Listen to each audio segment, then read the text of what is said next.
Hi everyone, it's Kierney with Realty Billings. Today, I really want to talk to you guys about something that's near and dear to my heart, and that is buying a home when you're self-employed.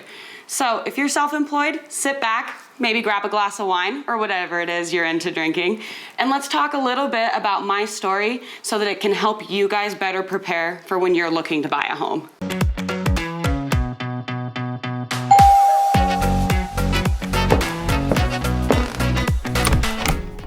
I didn't think of how my new income and my new job was actually going to affect my ability to buy a house. At the time, I was still renting when I got into the industry. This was something I really didn't want to talk about because I felt like people would expect me to own my own house when I became a realtor. But that's really not the case. A lot of agents don't actually own a home when they first get into the business. We get into the business and we think that we're going to be able to find the best home, but there's so many restrictions when it comes to being self-employed and being able to take that step into home ownership. One of the things that really helped me along in the process was starting early and being able to actually plan my steps to getting into a home.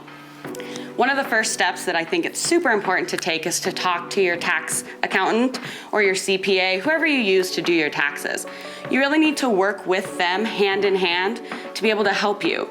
The reason for this is because you have to actually be able to prove that you have enough taxable income to buy a house.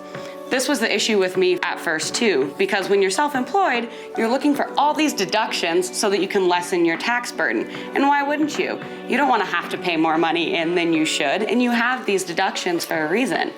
But the problem with that is as soon as you start deducting, then you're lowering your ability to be approved. So you need to work with your tax accountant in order to actually take step-by-step precautions over the years to build and show that you have some income. The second step that I think is super important is to meet with a lender. And I know that people think that this is a little intimidating to meet with a lender, but meeting with a lender and a tax accountant together is really gonna help you in order to make those next steps and buy a home.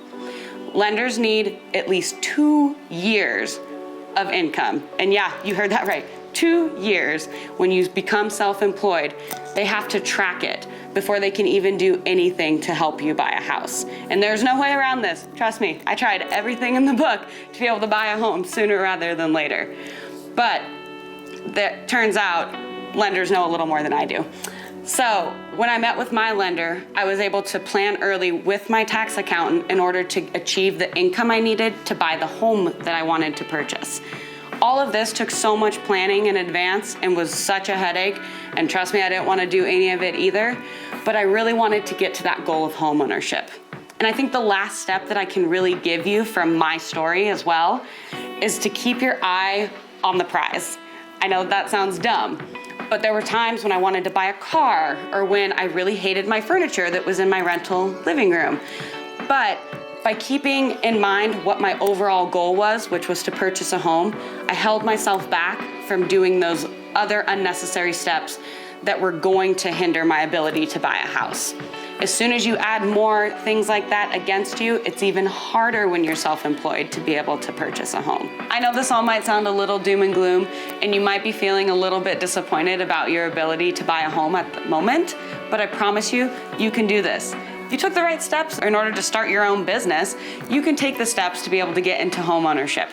If you have any questions, check out my blog post where I go into a little bit more detail about these steps that I advise you to take. Or you can feel free to message me as well. Until next time.